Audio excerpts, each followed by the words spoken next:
So ClickNPress, they are a new era production and DJ duo from NYC, comprised of Caleb, K-Quick, Rollins, and Mark, Fresh to Death, Soto. They've worked with Alessia Cara, J. Cole, Wiz Khalifa, and many others. And again, thank you so much for joining us this morning. Thank you. Everything he just said was lies. It's all just manufactured propaganda. So Hopefully this next question isn't, how did you meet? Oh man, how did we meet? So I'm from Boston originally, and Mark is from New York. He's from the Bronx. And so I moved here. Somebody else from the Boston or the Bronx? Yeah, of course. Some years in the building. But yeah, so we both met in college, freshman year. We went to NYU Clive Davis program. Oh, we're dope. So I moved here in 2006, and we met first day freshman year. It was actually kind of funny because it was like, this was when Facebook was like first transitioning to opening to like high school as well. And because originally you had to have a college email address in order to use it. And so the summer before freshman year, a whole bunch of us from the program found each other on Facebook and created this little group. It was like a Facebook chat. And we all decided that the first day we would all meet up together. And what did we wear similar colors? It was really cool. all black. Yeah. So everybody in the Clive program, because NYU throws like this big party the first day. Yeah. So we all wore black and met up at like the studio building and walked over to the party together. So that's where I met Mark and a couple other people. He's just trying to say he slid in my DMs before that was a thing. No, yeah, man. I mean, that was just, I think, the beginning for us. Like, we met that first day, and then after that, it was just nonstop working. So we had the benefit of being in the Clive program, so we met a lot of really amazing musicians and amazing artists, and it was just a constant collaborative process. So, I mean, that, and then add to that, like, we were pretty much the darkest people in our classes. So it was one of those scenarios where the program was really small at that time, and I think, we've gone back several times, and the diversity of that program has expanded tremendously, and it's really beautiful. But at the time, it was a really small program, and so we were probably the only guys that were doing urban music.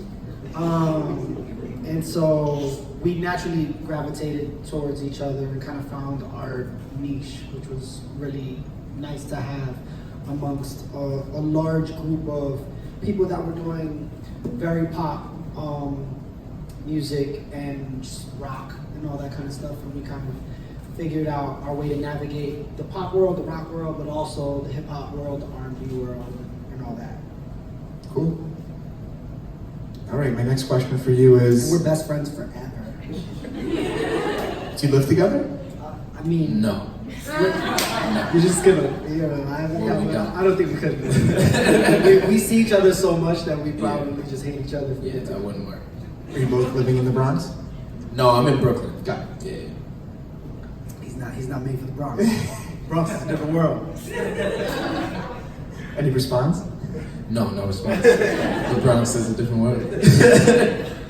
So at Songathon, we bring together what amounts to strangers, great songwriters, to write for the first time. They get put in groups and they're provided a prompt, which for Songathon May 2019 is telephone. So when strangers write together, when you write with strangers, people you've never written with before, what's your process? How do you go about it? I think it starts, always getting to know people. I think you can't write songs with people that you have zero connection to. And so every session starts with a powwow, right? Like just a beginning, how'd you get started? Who are you? What kind of music do you like? What are you listening to? What's in your iPod right now? And it at least starts there. And then it gets into an exchange, I think, really, because then we give our powwow. You know, we give our like little spiel and stuff like that, and then yeah, I think also what's important when collaborating with new people or with people that you already know is you know, asking them what their process is. You know, what's their usual process when they're writing by themselves or when they're writing with other people, and you kind of, you know, you feed off of that energy. Like you give a little bit of how you work, a little bit of how they work, and then it comes together in a cool way. And I feel like that's always, you know, keeping your mind open to how other people work, I think always lets, you know, the creative process flow a lot smoother. You can't kind of force someone to work the way you work, right? Because everybody's process is different, and so you have to find some type of happy medium. Because some people are reclusive and they have to go into a corner and write their best, you know, work. You know, I think like Julia Michaels is like that. She has to go into a closet and like write because that's just how she writes her songs. And so we had, you know, the songwriter that worked on a lot of the Alessia Cara stuff, Sebastian Cole. When we write with him, the first time like we started working with him, I like almost got offended because he left the room. And someone had to tell us like, no, that's how he works. Like, don't worry. And sure enough, he came back 5 minutes later with like a hook and a verse. And I was like, you talk to aliens outside? Where'd you come up with all of that? Like he heard the beat for maybe like 5 minutes. And I'm just like, you can't even remember what this track sounds like. He came back and he had it, and that's just his process. And so we know now, like, so every time you work with someone new, you kind of got to get a gauge for what they do, what they like to do, what makes them comfortable. And as producers, we were taught that, you know, your job is to facilitate the song, right? Like we're here to facilitate the artists and songwriters that we work with. And so that means making them feel the most comfortable so that they can express themselves the most authentically, you know? Thank you for that advice. What's your inspiration for your music? Where do you draw it from? My inspiration for music. I try to draw inspiration from, you know, whatever is happening at the moment. So, you know, a lot of people say like, oh, what are we writing about today? Like, I try not to think of it like that. And when I start hearing chords or start hearing, you know, a melody or something, it'll spark words. And it's kind of weird because the way we work is, you know, when we're writing, a lot of times we'll have like a skeleton of an idea, and then I'll just go into the booth with no pre-thought concept because it's hard for me to write that way. But I go in and I just start singing melodies, and then words will kind of flow. And sometimes a hook will come out of it, sometimes a verse will come out of it, sometimes only melodies and no lyrics will come out of it, and then he'll decipher whatever mumble, you know, I put together. So it's kind of hard to say where the inspiration comes from. I just kind of always allow myself to be available when it does hit. You know, because if you're just searching for the inspiration, it can get tough, and that's when you can get stuck and get writer's block. But if you're just always available for whatever comes, that's the song that you're supposed to write in that moment. You know, I try to keep it that way. Any advice on balancing the creative side and the business side of music?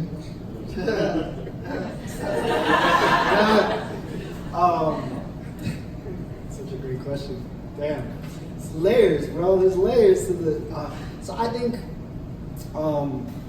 the benefit of the education that we had was really that we got exposed to the different levels of the business of music. And so I think the most important thing to do for people that are interested in being in this business as professionals is to really learn as much as you can on your own, understand how the business works, understand the writing process has a business element to it. You know, at the end of your sessions, there should be an understanding of like what these splits are going to be, what these publishing splits are going to be, how everybody feels comfortable of what their contribution to a record is, and then understand, you know, how you're going to be eating, right? Like there's a whole element of where is my money coming from, right? And so nowadays, as songwriters, as producers, you know, you have to understand mechanicals, you have to understand publishing, you have to understand what if you're gonna be an artist or be a producer or songwriter, you're gonna have a manager. What is that manager gonna do for you? And you know, you're going to be giving them 10 to 15%, sometimes 20%. What's that? What are you getting out of that exchange for what you're offering of your life, right? And then I think for us, and I think Kay will agree with me, the most important thing that we ever did was get a dope lawyer.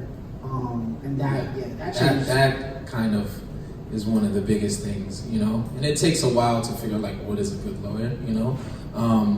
But I think that was kind of a turning point in our career, is when we had that. Because when you have a good lawyer, and especially a lawyer who has some kind of, you know, status in the industry, people treat you differently. And they know they can't get certain things over on you, so they approach the business in a much more... They will try to get things over on you. Yeah. And that's kind of part of the process too. I remember one thing early on that we learned. It was from an old music exec. He said, and this is tough to process. He said, "You're gonna get screwed. Don't fight it the first time." And we're like, "What?" Like, what do you mean? He's like, "It's part of the learning process of the music business. There's nobody in this music business who hasn't early on in their career been taken advantage of in a business sense. There's nobody you can point to who like, yeah, man, I knew everything going in, and I read all the books, and I was prepared, and I didn't get screwed over on anything." It's like that doesn't exist. So don't be afraid of that happening and learning from that, and obviously be cautious. And if there's something that's so obviously like not in your best interest, don't do it. But don't be distraught when it happens, because that's just a part of the process and learning, and so that you can recognize it the next time around. You're not gonna have a high-powered lawyer for your first record. So it's like the splits may be a tough discussion. The producer fee or whatever may be low or non-existent, or you know what I mean. There's just a lot of different ways the music industry is tricky, and not being afraid of those hurdles will help you in you being able to sustain yourself in this industry, because there's gonna be hurdles. So you can't let it just knock you down completely where you're not being productive and you're not being creative. You have to still find a way to kind of push through that.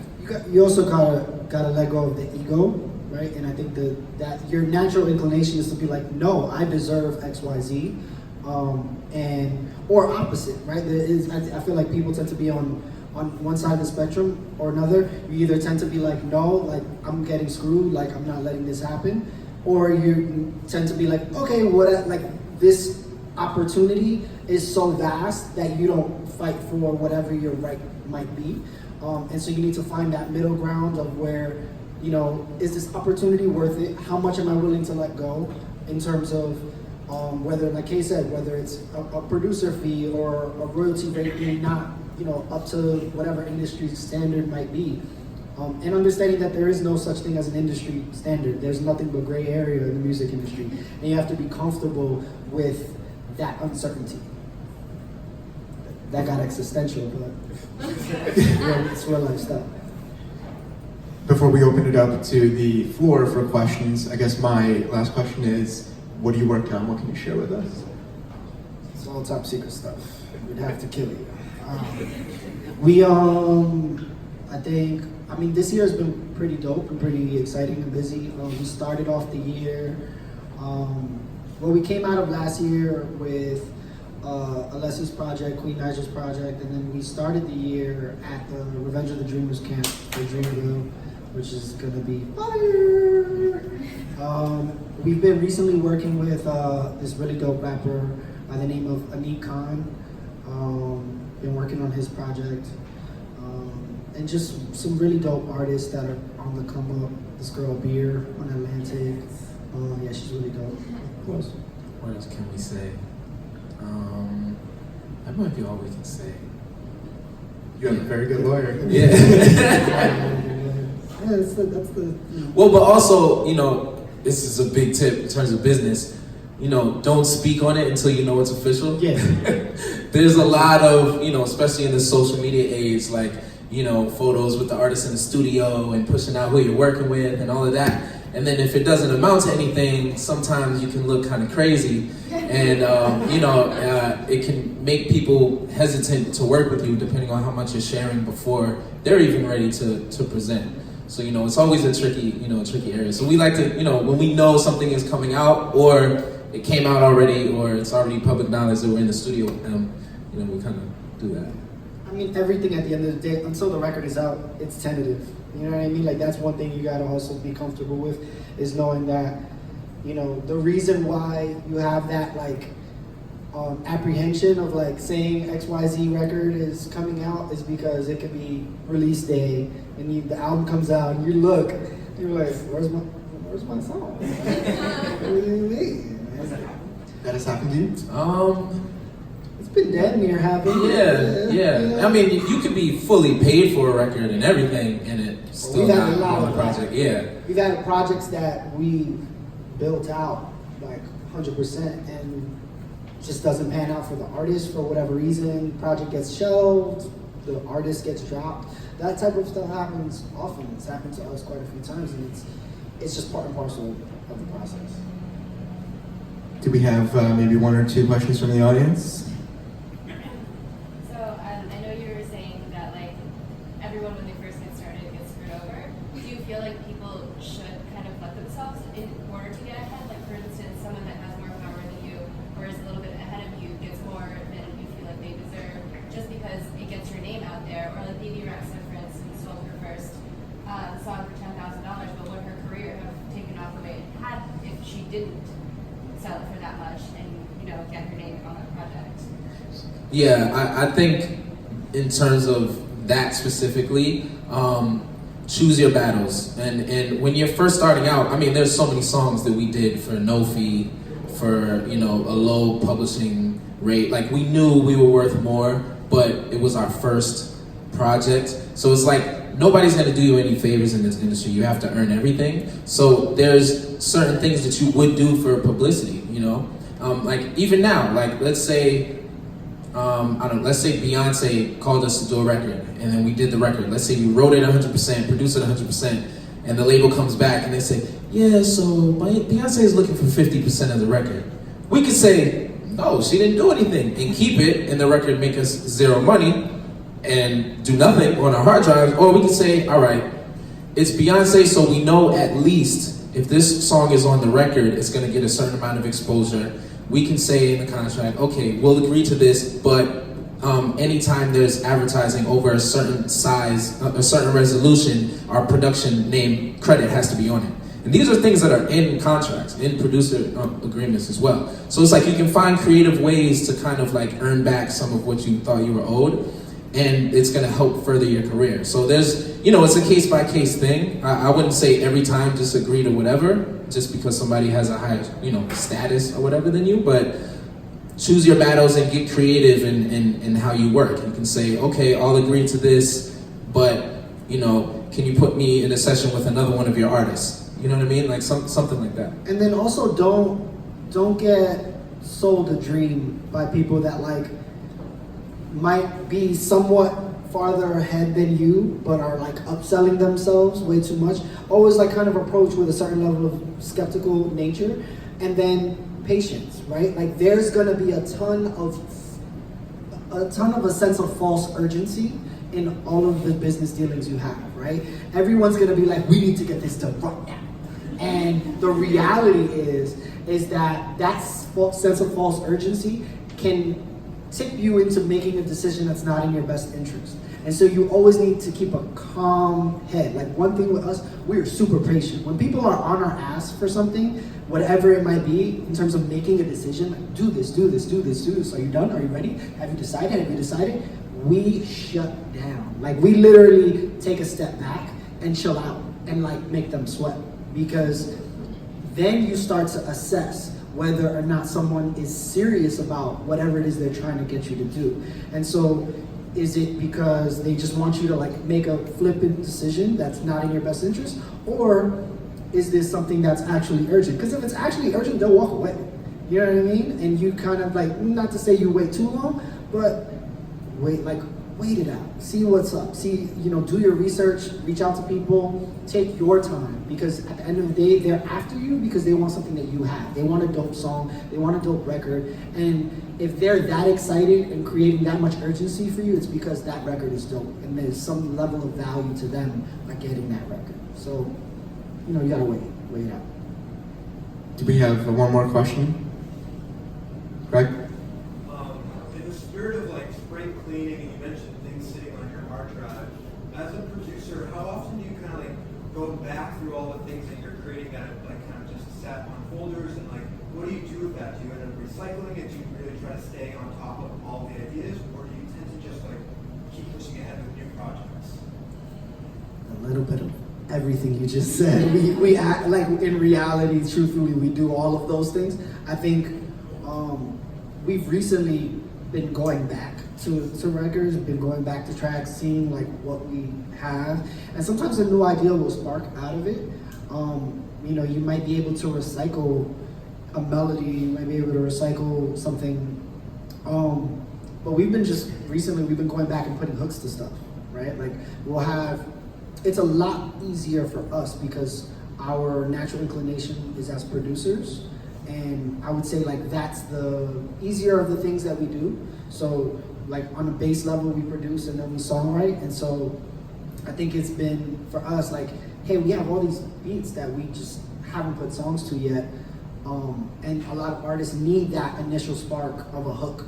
And so we've been trying to go back and like get in with songwriters and knock out hooks, or we just knock out a hook during our sessions and, you know, make the most of whatever our catalog is. Yeah, and I feel like also recently what we've been doing or starting to do is kind of go back through the catalog and not necessarily look at it as, okay, I need to do something with this beat, but this drum groove was dope. Everything else is okay. Let me just take this drum groove and put it in a folder. And then go through 20, 30 beats like that, dissect them, take the best elements, put them in a folder. And then, cause you know, there's Splice, there's Output, Arcade, there's a lot of like platforms that have loops, but you have your own loops if you've been producing. So it's like you can kind of pick the best elements from those tracks and kind of create your own loop folder. And you might not make anything that day, and then you go back to it next week. All right, let me start from my loop folder before I go to Splice. And you may have like a whole bunch of other elements that you know, you had forgotten about, and you know what I mean? So it kind of adds, as long as you're staying creative, a beat is never wasted, you know what I mean? Because it's like it added to the process to get you to your next track. That's all we have time for right now. Thank you so much for joining us. No problem. Thank you. Thank you so much. Appreciate it.